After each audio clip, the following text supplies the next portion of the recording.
ప్రపంచ చరిత్ర పుటలో మనం ప్రారంభం నుంచి చూస్తే మనుషుడు చాలా అబద్ధాలను నమ్మాడు. అబద్ధమే నిజం అనుకున్నాడు. కానీ కాలగమనంలో అది అబద్ధం అని తెలిసి అబద్ధం కొట్టివేయబడింది, సత్యమే నిలిచింది.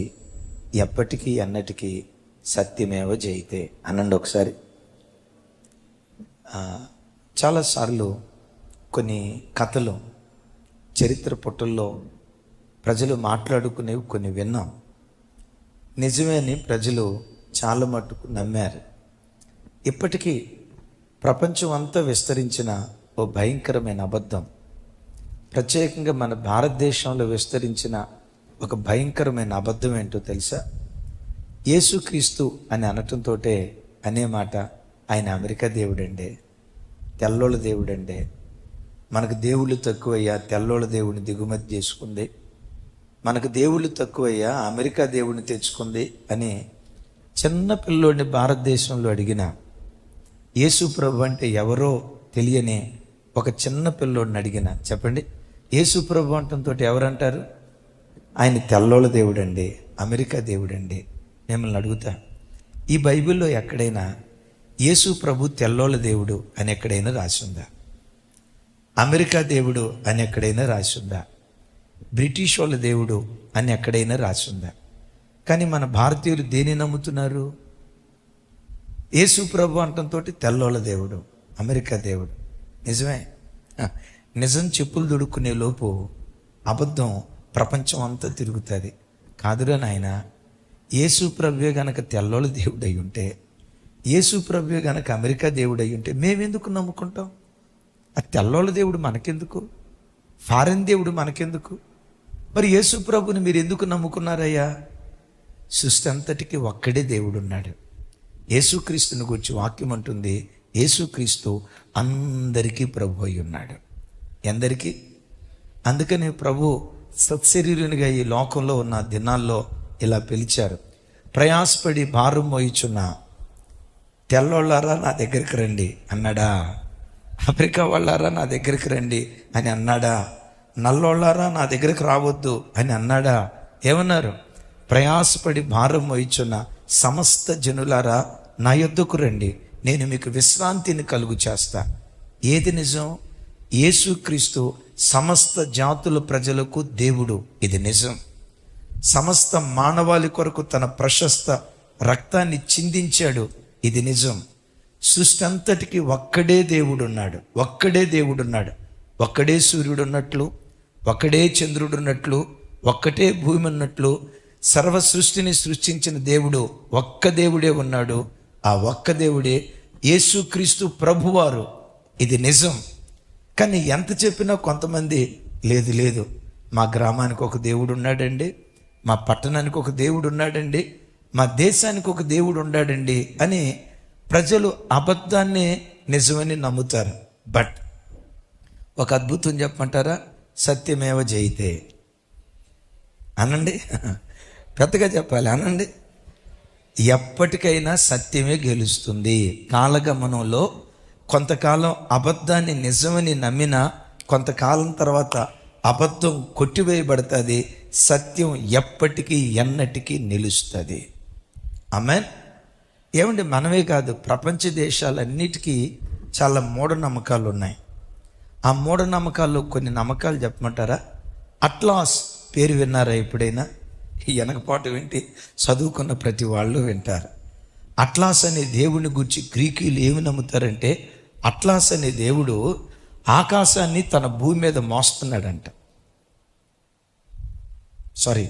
తన భుజం మీద మోస్తున్నాడట. అట్లాస్ అనే దేవుడు ఆకాశాన్ని తన భుజం మీద మోస్తున్నాడంట. ఆకాశం ఏమన్నా నేలకొండ లేకపోతే బిందె ఎత్తడకొండ మోయటానికి? చూడండి, తన భుజాల మీద మోస్తున్నాడు. ఆకాశం వైపు చూసినప్పుడల్లా అట్లాస్ దేవుడా సకాలంలో వర్షాలు కురిపించయ్యా, ఎండ ఎక్కువ రానీకయ్యా, వర్షాలు తక్కువ చేయకయ్యా అని అట్లాస్ దేవుడికి ప్రార్థన చేసేవాళ్ళట.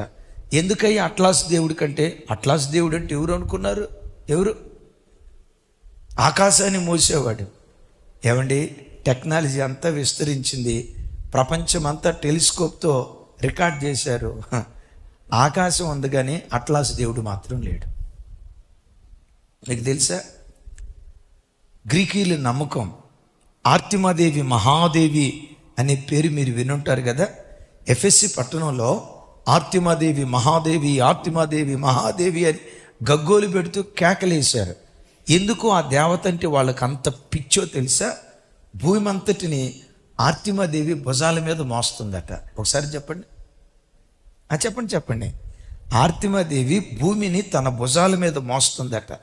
గ్రీకీలంతా నమ్మారు. కానీ నా దేవుని వాక్యం పురాతన కాలంలో ఏం చెప్పిందో తెలుసా? భూమిని దేవుడు శూన్యములో వేలాడదీశాడు. ఆర్తిమాదేవి లేదు, గిత్తిమాదేవి లేదా? ఆర్తిమాదేవి లేదు, గిత్తిమాదేవి లేదు. ఆ తర్వాత టెక్నాలజీ అంతా డెవలప్ అయ్యి టెలిస్కోప్తో ప్రపంచం అంతా చూస్తూ ఉంటే భూమి శూన్యములో వేలాడుతున్నట్లుగా నేటికి నిర్ధారణ అయింది. అబద్ధం కొట్టివేయబడింది. ఎప్పటికైనా ఎన్నటికైనా సత్యమే గెలుస్తుంది. మీకు తెలుసా? చిన్నతనంలో సూర్యగ్రహణం చంద్రగ్రహణం ఎందుకు ఏర్పడింది అని చెప్పేవాళ్ళంటే అదే చెప్పే కదా. నిజం చెప్పులు దొడుక్కునే లోపు అబద్ధం ఫ్లైట్ టికెట్ లేకుండానే ప్రపంచం అంతా తిరిగి వస్తుంది. చిన్నప్పుడు ఏమనేవాళ్ళంటే సూర్యగ్రహణం చంద్రగ్రహణం ఎందుకు ఏర్పడిందంటే ఒక సర్పం కత్తితో రెండుగా విభజించబడితే తలేమో రాహువు, కిందేమో తోకేమో కేతువు. ఈ రాహు అంట సూర్యుని మింగాడంట, అందుకని సూర్యగ్రహణం. అవును, మరి సూర్యుడు చాక్లెట్ కదా, ఐస్ క్రీమ్ కదా, మింగటానికి పెప్పర్మెంట్ పిల్ల కదా. రాహు అనే సర్పం సూర్యుని మింగాడంట, సూర్యగ్రహణం వచ్చిందట. కేతువేమో చంద్రుని మింగాడట, చంద్రగ్రహణం. ప్రపంచమంతా దాన్ని నమ్మింది. అబద్ధం కొంతకాలం నిలవబడుతుంది. నిజానికున్న ఏమంటారు, నిజానికున్న వ్యాపించే గుణం కంటే అబద్ధమే ఎక్కువ వ్యాపిస్తుంది. అబద్ధమే ఎక్కువ వ్యాపిస్తుంది. ప్రజలు తొందరపడి నమ్మేది కూడా అబద్ధాన్ని. ప్రజలంతా నమ్మారు. అవును, రాహు అనే సర్పం సూర్యుని మింగాడు, కేతు అనే సర్పం చంద్రుని మింగాడు, అందుకని సూర్యగ్రహణం చంద్రగ్రహణం వచ్చిందని దేశమంతా నమ్మింది. టెక్నాలజీ డెవలప్ అయింది. ఎందుకు సూర్యగ్రహణం వచ్చింది అంటే మీకు తెలుసు, సూర్యుడికి భూమికి మధ్యలో రాహు వచ్చాడా? ఏ ఊరయ్యా అయింది? చెప్పండి. సూర్యుడికి భూమికి మధ్యలో చంద్రుడు అడ్డంగా ఉంటాడు, సూర్యగ్రహణం వచ్చేస్తుంది. ఈ రీతిగా సూర్యగ్రహణం చంద్రగ్రహణం అలా ఏర్పడుతుందని సైన్స్ చెప్పిన తర్వాత ఇప్పుడు అబద్ధం అంతా ఏమైపోయింది? ఏమండే సుమన్ బ్రదరు ఇప్పుడు వచ్చి అట్ట కాదండి సూర్యుడిని రాహు మింగుతాడు అంతే అని అంటే, మరి అబ్బాయి నేను ఎర్రగడ్డ మెంటల్ హాస్పిటల్లో జాయిన్ చేస్తాం, రాహువు లేదు. ఇప్పుడు చూడండి, సత్యం కొంతకాలం కనుమరుగైపోద్ది, అబద్ధం ఆధిపత్యం చేస్తుంది. అయితే ఒకటి, కాలగమనంలో ఏ రోజుకైనా అబద్ధం కొట్టివేయబడుతుంది, సత్యం ఎప్పటికీ ఎన్నటికీ నిలుస్తుంది. Praise the Lord. ఇంతకీ ఈ విషయం ఎందుకు తీసుకొచ్చారయ్యా అని అంటారా? అపోస్తలుడైన పౌలు వారి స్వార్థ దండయాత్రలో ఇప్పుడు ఒక గొప్ప న్యాయపీఠం దగ్గర కైసరియా పట్టణంలో నిలవబడ్డాడు. అధిపతి పేరు ఫెలిక్స్. ఇటువైపు ప్రధాన యాజకుడు, యోధా మత పెద్దలు, ఒక న్యాయవాది తెల్తుర్తు అనే ఒక న్యాయవాది ఇటువైపు నిలవబడ్డాడు. ఈ న్యాయవాది పౌలుకు వ్యతిరేకంగా వాదిస్తున్నాడు. ఆ వాదన వింటున్నాడు ఫెలిక్స్ అనే అధికారి. ఇటువైపు పౌలు తరపున ఎవరూ వాదించట్లా. అద్భుతం తెలుసా, తన తరపున తానే వాదించుకుంటున్నాడు. ఇది సార్ నేను చేసింది, నేను ప్రవర్తించింది ఇది సార్, నేను మాట్లాడింది ఇది సార్, మీరు పెద్దలు తప్పేవనుంటే చెప్పండి, నన్ను దిద్దుబాటు చేయండి అని అబద్ధానికి వీళ్ళు సాక్షులుగా ఉన్నారు, సత్యానికి ఈయన సాక్షిగా ఉన్నాడు. విచిత్రం తెలుసా, అబద్ధానికి సాక్షులు వేల కొలది ప్రజలు, సత్యానికి సాక్షి పౌలు ఒక్కడే. విన్నారు ఈ మాట? సత్యానికి సాక్షి పౌలు ఒక్కడే. ఏం జరిగింది అక్కడ? రండి వాక్యం ధ్యానించుదాం. చూడండి, 24వ అధ్యాయం అపోస్తులుల కార్యం. నేను త్వరగా చెప్పుకుంటూ వెళ్తాను, చాలా విలువైన విషయాలు ఉన్నాయి. 24వ అధ్యాయం మొదటి 9 వచనాలు త్వరగా నేను చదువుతాను. నాతో కలిసి అందరూ చెప్పండి. 5 దినములైన తరువాత ప్రధాన యాజకుడైన అననీయయు కొందరు పెద్దలను, తెర్తుల్లు అను ఒక న్యాయవాదియు కైసరియాకు వచ్చి పౌలు మీద తెచ్చిన ఫిర్యాదు అధిపతికి తెలియచేసిరి.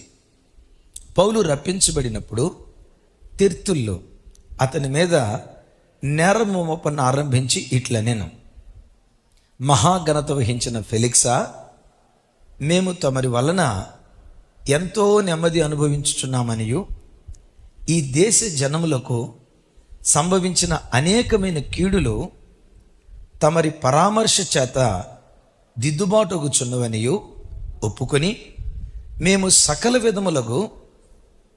విధములను సకల స్థలములలోనూ పూర్ణ కృతజ్ఞతతో అంగీకరించుచున్నాము.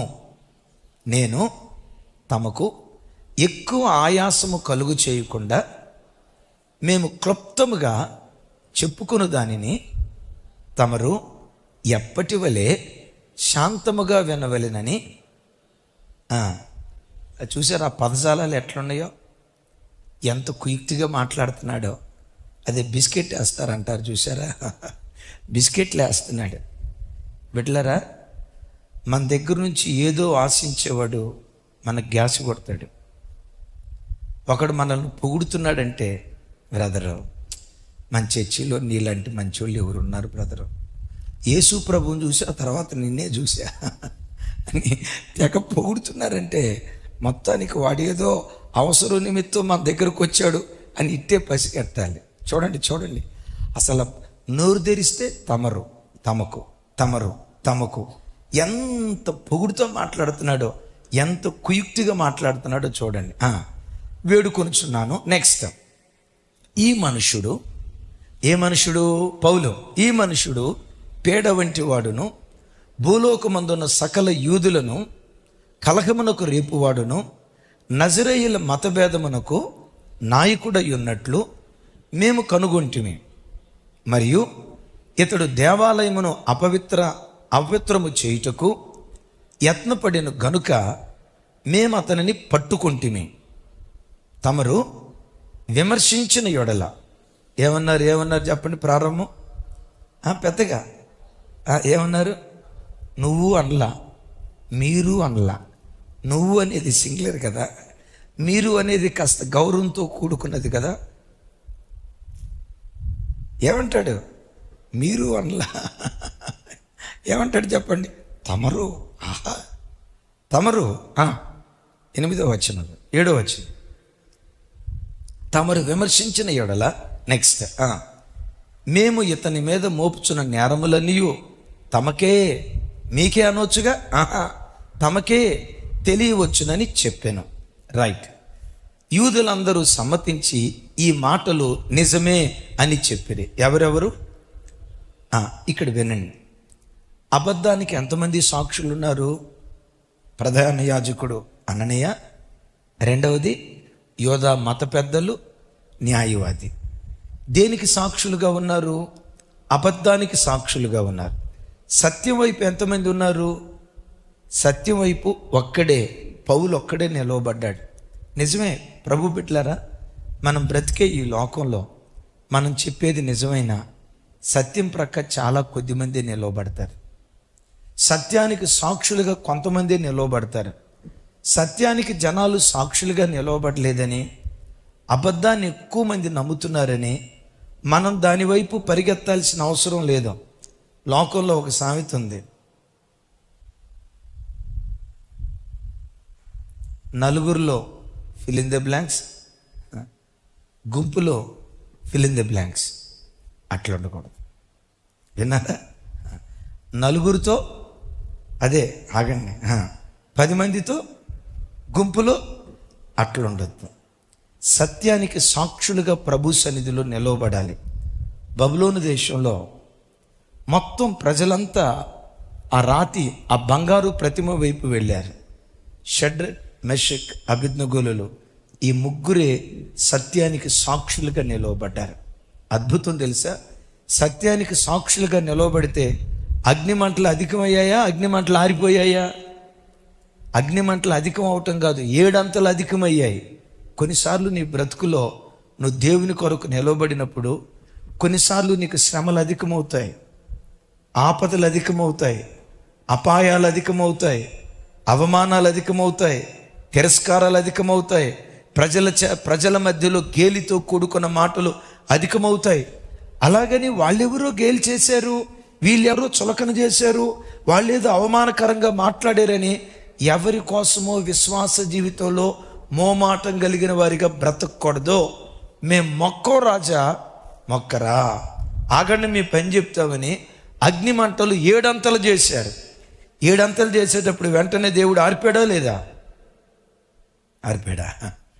7 అంతలు చేసినా దేవుడు మౌనం అయిపోయాడు. విచిత్రం ఏంటో తెలుసా? వాళ్ళని చేతులు గాళ్ళు గట్టి ఆ ముగ్గురిని విసిరేస్తే విచిత్రం. ఈ రాజు ఏమనుకుంటున్నాడు తెలుసా? అగ్నిమంటలు వేసిన మరుక్షణమే కేకలు వినబడతాయి, ఆర్తధ్వనులు వినబడతాయి, అంగలార్పు వినబడిద్ది అని అనుకున్నాడు. అంగలార్పు వినబడలా, హల్లెలూయా స్తుతి మహిమ అనే పాట వినపడుతుంది. ఏమిరా పాట వినపడుతుందని చెప్పి తదేకంగా చూశాడు. 4 కనపడుతున్నారు. నేను అప్పుడప్పుడు అనుకుంటా, ఈయన కళ్ళకేదో మసకొచ్చినట్లుగా అనుకొని ఎట్లా అనుకొని ఉంటాడు, ఎట్లా చూసుంటాడు. 4 కనపడుతున్నారు. డౌట్ వచ్చి పక్కెంటోడిని అడిగారు, రే బాబు నాకు 4 కనపడుతున్నారా, నీకెంతమంది కనపడుతున్నారంటే, రాజా నాకు కూడా 4 కనపడుతున్నారు. ఏమన్నాడు తెలుసా? 4వ వాడు దేవదూతల రూపాన్ని పోలి ఉన్నాడు. సత్యం ప్రక్కన ఒక్కడు నిలవబడిన ఒక్కడి ప్రక్కన సత్యం నిలవబడుతుంది. Praise the Lord. సత్యం అంటే ఎవరు? చెప్పండి, సత్యం అంటే ఎవరు? నేనే మార్గం, నేనే సత్యం, నేనే జీవం ప్రభు అన్నారు కదా.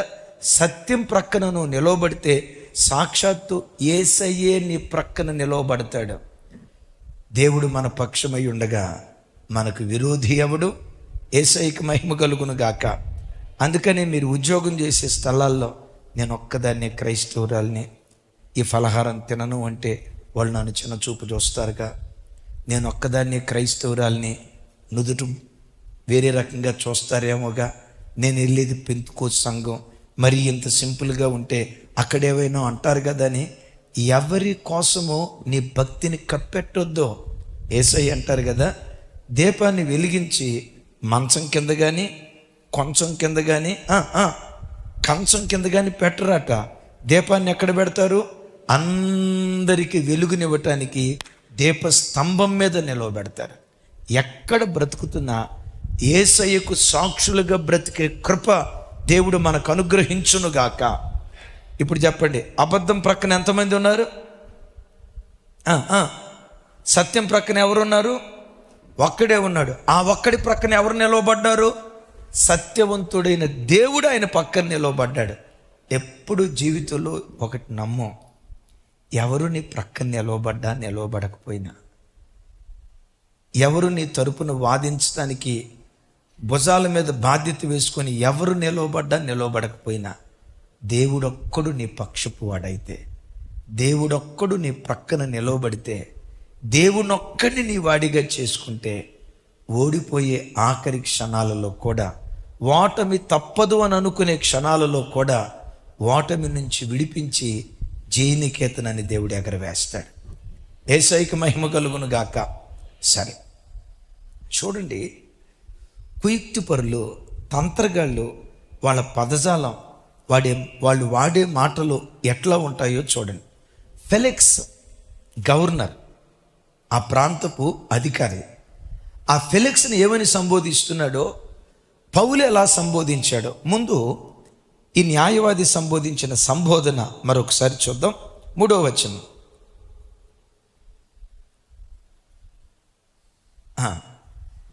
నాతో కలిసి చెప్పండి, మహాఘనత వహించిన ఫెలెక్సా. పెద్దగా మహాఘనత వహించిన ఫెలెక్సా అనొచ్చుగా.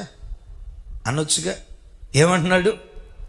నేను మిమ్మల్ని అడుగుతా, ఈ సృష్టిలో మహాగణుడు ఎవరు? కొంచెం పెద్దగా చెప్పాలి.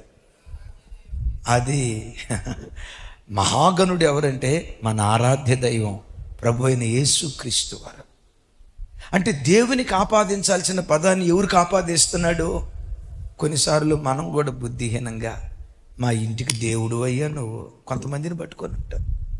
మా అల్లుడు మా ఇంటికి దేవుడండి, రేపటి దెయ్యం కాకపోతే నన్ను అడగండి. మా కోటలో మా ఇంటికి దీపం అండి, రేపు ఆ దీపం ఆరపకపోతే నన్ను అడగండి. గమనించండి, దేవునికి ఆపాదించాల్సిన పదాలు పొర్రపాటున ప్రపంచంలో ఏ మనిషికి మనం ఆపాదించకూడదు. నా మాటలు అర్థమవుతున్నాయా? దేవుని స్థానం దేవునిదే. దేవుని స్థానంలో ఏ మనిషిని మనం కూర్చోబెట్టకూడదు. హల్లెలూయా. ఈ దేవునికి పెట్టబడిన పేరేంటో తెలుసా? అద్వితీయ సత్యదేవుడు అనండి ఒకసారి. మనకు అర్థమయ్యే భాషలో చెప్పాలంటే అసమానుడు. ఇంకోసారి చెప్తున్నాను, అద్వితీయ సత్యదేవుడు, అసమానుడు. అంటే దాని అర్థం ఏంటి? ఆయనకు సాటి అయినవాడు, ఆయనకు పోటీ అయినవాడు, ఆయనను పోలినవాడు ప్రపంచంలో ఎవ్వడూ లేడు. ఆయనకు ఆయనే సాటి.